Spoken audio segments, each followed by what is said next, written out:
Hello friends, আসসালামু আলাইকুম। কী অবস্থা সবার? কেমন আছেন সবাই? আশা করি সবাই অনেক বেশি ভালো আছেন। আমিও আলহামদুলিল্লাহ আপনাদের দোয়ায় ভালো আছি। আজকে আমরা বিকেলবেলা ঘুরতে বের হয়েছি।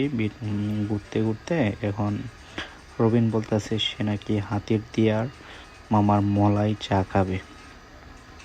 সেইখানে যাইতে যাইতে আমাদের অবস্থা, হাতির দিয়া বাজার, রবিবার দিন যেহেতু এত জ্যাম, মানে কি বলবো, আমাদের বাজারে এপাশ থেকে ওপাশ যাইতে যাইতে মিনিমাম 1 ঘন্টা সময় লাগছে। তারপর আমরা কিছু না করতে পারি বাজারের ভিতর দিয়েই ঢুকাই দিছি। দেখেন কি অবস্থা। এই যে অনেক মানে যেখানে হাঁটার ব্যবস্থা নাই সেখানে আমরা বাইক নিয়ে ঢুকে পড়ছি দুইজনে। ঢুকে আস্তে আস্তে আমরা চলে আসছি সেই মানে বিখ্যাত মলাই চা